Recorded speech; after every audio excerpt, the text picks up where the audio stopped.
in the Discord lecture room, as it were, and hopefully they realise that this is a successful stream, unlike yesterday's first efforts.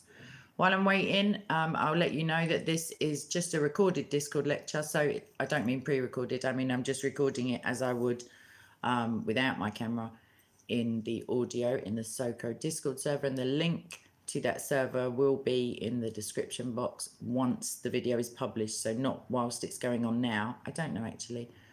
Hey, right. So the topic for today, because generally on Fridays we have women's only attendees, but we have decided, hello everybody, God bless you, yeah, that we're going to just go for it, and more people will be able to hear about early Christian women.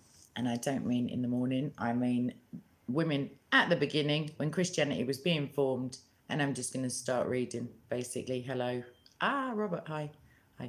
Right, so it says, I better get back to the beginning. How organised of me. Oh my gosh, I was scanning for SJW, like trigger words. So anyway, let's get, whatever. If I accidentally say patriarchy, please do forgive me. So here we go. And this is 10 should be famous women from early Christianity. And this is an article which I will link in the description box, but at the moment I can't see the top of the screen, so I don't know. So, women feature prominently in the Gospels and Book of Acts in the New Testament as supporters of Jesus's ministry. The most famous of these is Mary Magdalene, who I'm sure you'll have heard of. Hello, Lion of Christ. Right, most likely an upper class woman of means instead of the prostitute label still wrongly attached to her. But there's also Mary and Martha, who, as any Christians watching will know, should know, are the sisters of Lazarus.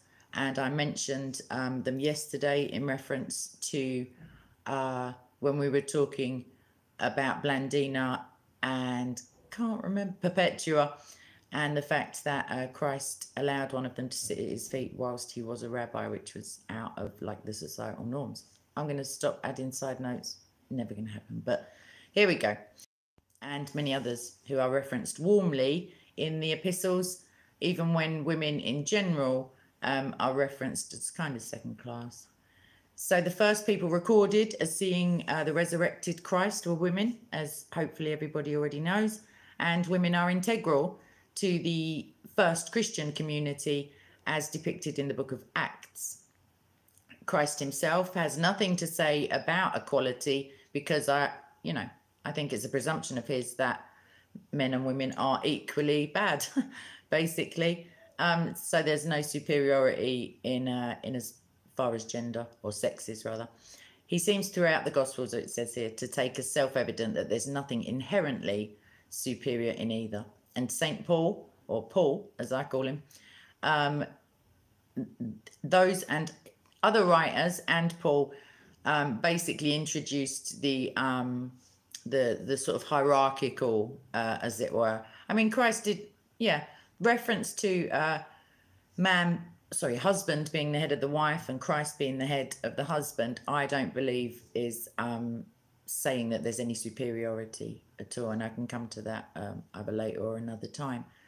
So, basically Eve was linked to the fall of man directly, and I think therein crept in, apart from the societies around the Israelites and, everybody else of that time, women weren't exactly top of the pecking order.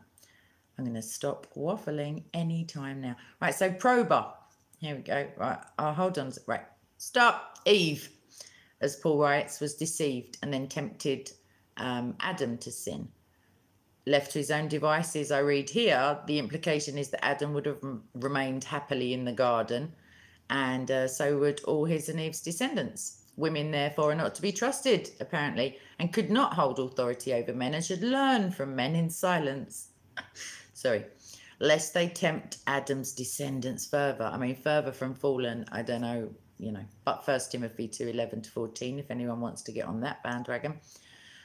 Even so, Paul himself seems to echo Christ's own view of the equality of the sexes when he writes, there is neither Jew nor Greek, neither bond nor free, i.e. slave or free man. There is neither male nor female, for ye are all one in Christ. Sorry, it cut out. The many other passages from the New Testament supporting male superiority, I'm afraid, were and still are quoted far more often than the line from Galatians that I just read, and women are still denied leadership positions in a number of Christian denominations and sects.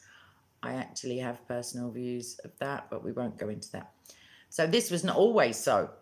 And there were many women in the early church who held positions of authority, established religious orders, and wrote influential theological works prior to the suppression, often, of those works. So anyone with even a cursory knowledge of Christianity has heard the term church fathers, but much, much, much less so, because it sounds kind of made up, is church mothers. And yet in the early days of Christianity, women were at the forefront of the religion. And I know that in derogatory remarks, like it's, you know, they were accused of being a religion just for women and children and basically idiots. So Roman women were the first to take Christianity seriously, and there are many stories preserved in the writings of the church fathers and in the tales of the martyrs, which is what we started on yesterday, of strong women converting their households to the new faith. Some of these early church mothers embraced Christianity so completely that they gave away whatever they had, often substantial sums of money, large estates, to help the poor, the sick, and the needy in compliance with Jesus' directive that inasmuch as ye have done it unto one of the least of my brethren, ye have done it unto me. And that's in Matthew 25:40. It's not feminism. I'm not a feminist, but thanks for the comment. Okay. Service to others, especially to those in need, was service to Christ himself. And a number of these women came to be known as desert mothers, founders of monastic orders in the deserts of Egypt, Syria, Persia, and Asia Minor, known as Ummas or mothers. They were the female counterpart to the better known Abbas, i.e. fathers, such as, I read here, Antony the Great, also known as Saint Anthony of Egypt, 251 to 356 CE, who was credited with establishing Christian monasticism. Other women were famous writers who blended pre-Christian literature, i.e., I'm guessing Jewish literature, the Bible, and philosophy with biblical efforts, while also supporting men whose contributions today are more well known. So any student of the Bible knows that St. Jerome, and his dates are 347 to 420 CE, translated the work from Hebrew and Greek to Latin, creating the Vulgate translation, which would be used by the church for well over 1,000 years.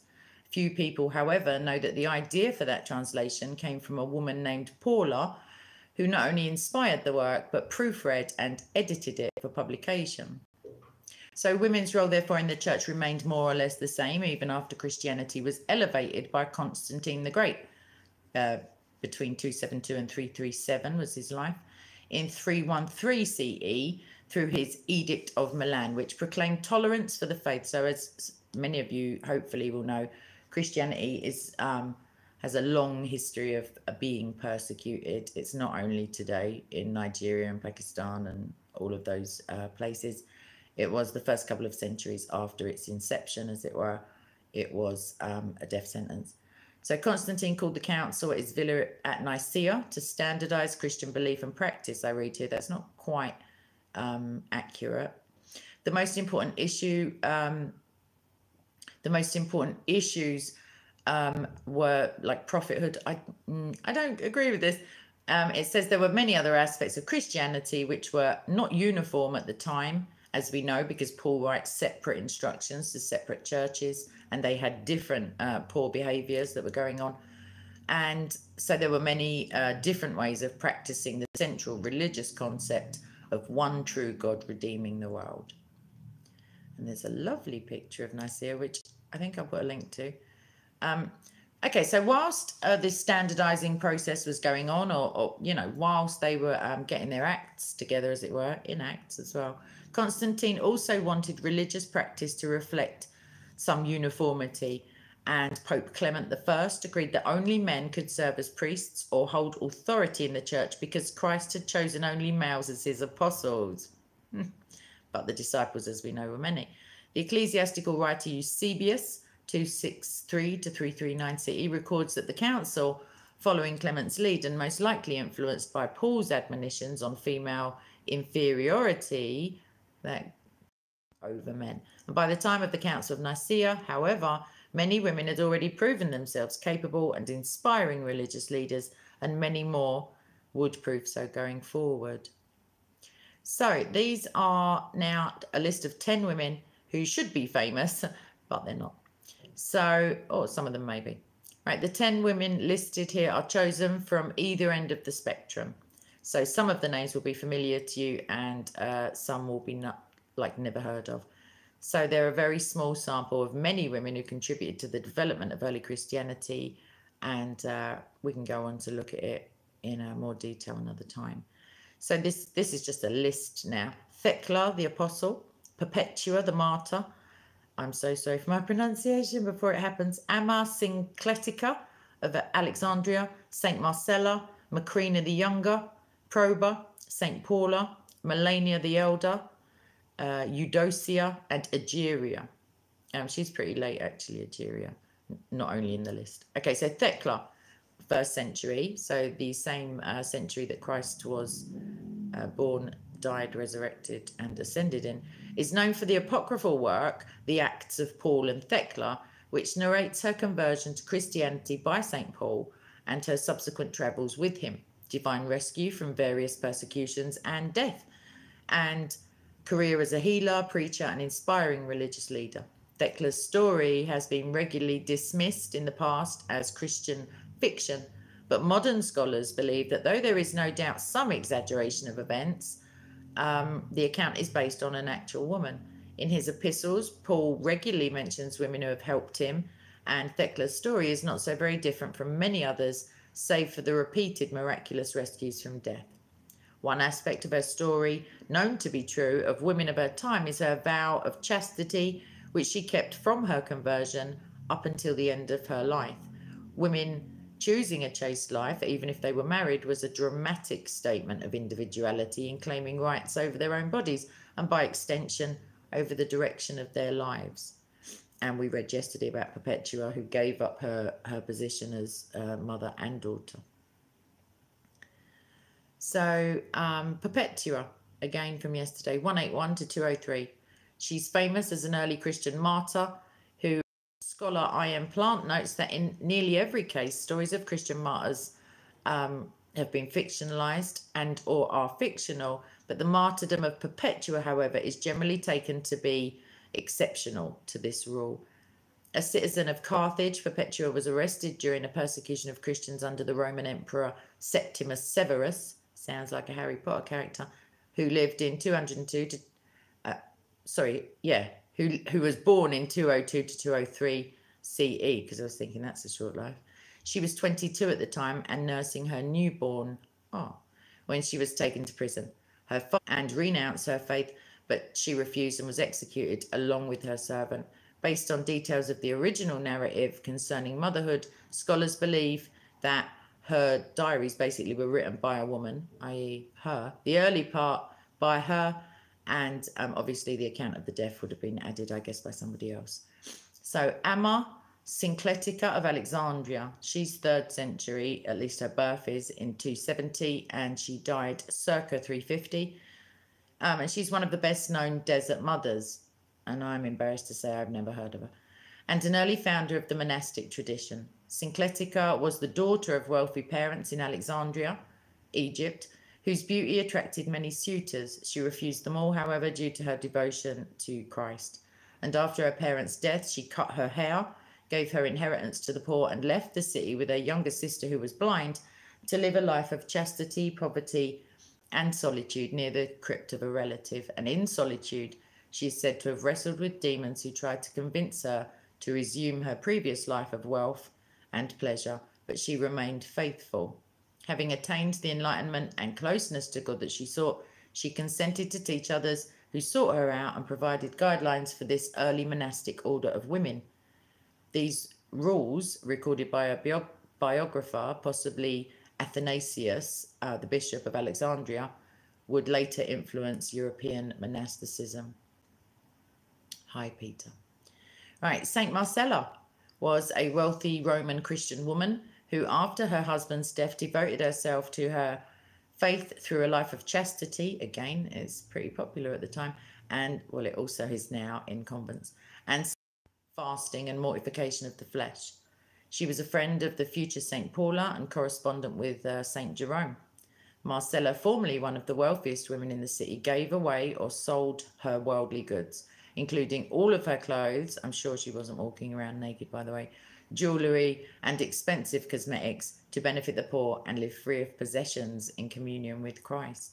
Like many early Christian women, she reclaimed her identity through chastity, refusing to remarry, even though the law dictated that she should, and dedicated herself to her improvised monastic order, which would inspire other women to follow her lead. She died in the Visigoth sack of Rome in 410 CE. Okay, so now we're on to Macrina the Younger, who, I don't know if she had an older sister, anyway, 330 to 379 CE. She was a Christian ascetic whose devotion to God inspired the work and life of her far more famous younger brothers, Saint Basil the Great and Saint Gregory of Nyssa. And they were both born in 329 and 335 respectively. Macrina, like many of the others in this list, was born to wealthy parents in Anatolia, modern-day Turkey, and arranged to marry well. When her fiancé died, she refused to marry anybody else and chose a life of chastity and prayer, claiming that Christ was her bridegroom and she needed no other. So that's reminiscent of today's convent practice. Macrina practiced a rigid asceticism and devoted herself to the education of others, especially her younger brothers, who obviously went on to claim a little bit more fame than she. And after her father's death, she and her mother moved to an estate on the river Iris in Pontus, where she established a Christian community devoted to perfecting their relationship with God, and was frequently consulted by pilgrims who came to seek her counsel. So not like a second-class citizen, just someone, sweeping up at the end of the service. Proba, 322 to 370, holds the distinction as the first female Christian writer solidly attested by documentation. She is known for the genre of literary work called a cento or patchwork, in which an author used lines from established poetic works woven with their own to create a completely new work of art. In the present day, this would be sampling. A Roman family, and was most likely raised in Roman pagan tradition before converting to Christianity sometime before embarking on her literary career. She combined the poetry of Virgil with biblical themes to emphasize the eternal and heroic aspects of Christianity. Her works were later used in Roman classrooms to teach upper-class children, as they subtly combined the pagan history of the past with Christian ideals. And now we're on to St. Paula, 347 to 404 CE. Paula was the close associate of St. Jerome, who encouraged him to translate the Bible from Hebrew and Greek into Latin, and thereby creating the Vulgate translation, which was in use for 1500 years as the authoritative scripture of Christianity. So pretty big contribution. Paula was another wealthy Roman aristocrat who, after the death of her husband, was drawn to the monastic community of women established by Marcella on the Aventine Hill. She became acquainted with St. Jerome through Marcella and travelled widely with him, so not a weak and feeble woman, it seems, establishing a religious centre in Bethlehem and practising strict asceticism, including abstinence. She helped Jerome translate the Bible, proofread his work, and edited it for publication.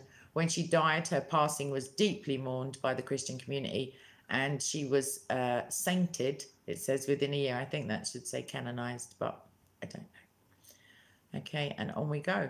Melania, not Trump. This is Melania the Elder, quite a bit older than the former First Lady, because she's born in 350 to 410 CE, and she was a desert mother honoured for her devotion to God and support of Christian orders.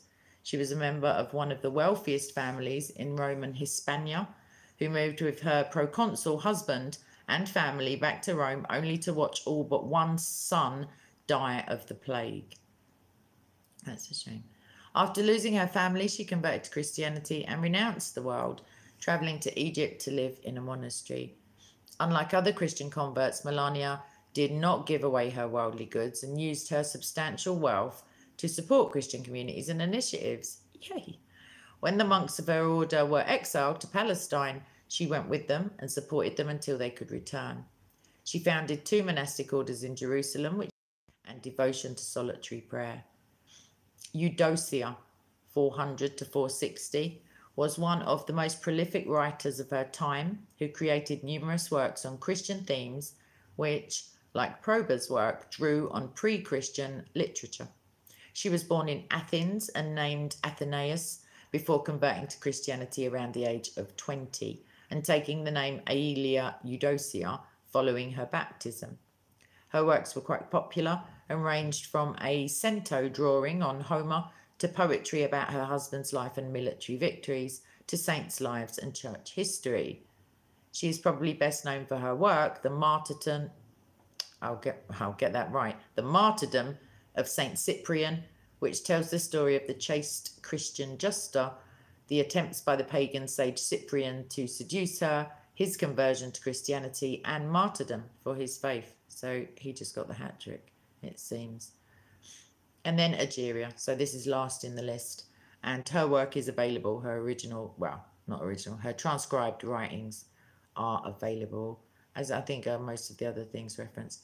So she's also known as Etheria, and she's circa the 380s, and that decade is when she was born. She was a Christian traveller and writer, known only from her work Itinerarium, also known as the Itinerarium Egerii, or Travels of Egeria, and based on the text, which is pretty interesting because it describes the world as it was, apart from her, like, the things she assumed everybody knew. Apart from that, it's a pretty decent snapshot. And because she was traveling, obviously, she described things that she saw.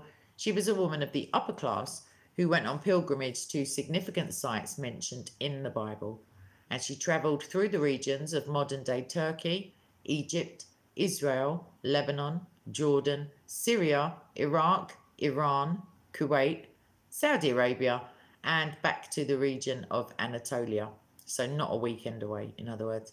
Her work was popular enough to be copied and is recognised in the modern day as completely unique for its time, as it is a deeply personal account of Egeria's travels, whilst also providing insight into the condition of the sites she visited, travel at the time, and since it's written in Latin. The contributions of these women were recognised by their male contemporaries, who included accounts of their lives in their works on male saints.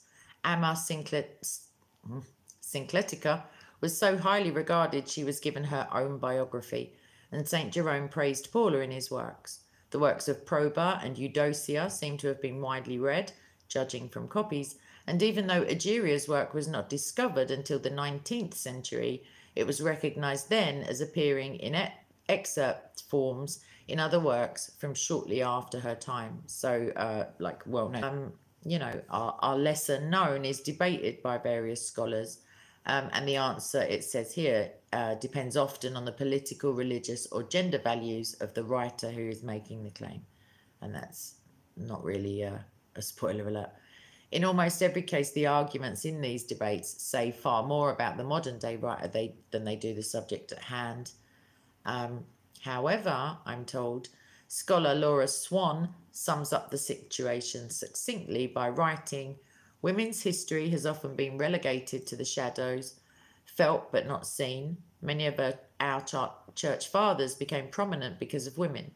Many of these fathers were educated and supported by women, and some are even credited with founding movements that were actually begun by the women in their lives. So as the church developed from its legitimization by Constantine through the Middle Ages, women lost more and more ground in equal rights," I read. "The medieval church considered women dangerous temptresses, to be avoided by any pious man stained by the original sin of duplicitous Eve." Sorry, I am being serious. "And even their association with the Virgin Mary could not fully redeem their nature." Wow. Sorry. "The most probable cause for the exclusion of women of great merit from the history of the church is simply that they did not fit the church's narrative of devout and pious men, as opposed to sinful and tempting women. And when faced with the choice of changing the narrative, i.e. going against the hierarchy, or changing history, basically the relaying of that history was quietly shoved to one side. Quite handily, at the bottom, there's a bibliography of everything that I just quoted, and different, translations and stuff. So that's the end of that.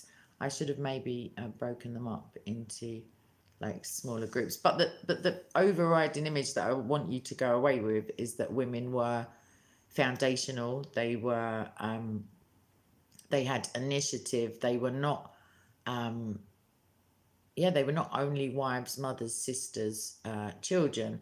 They were church leaders. They were presbyteresses.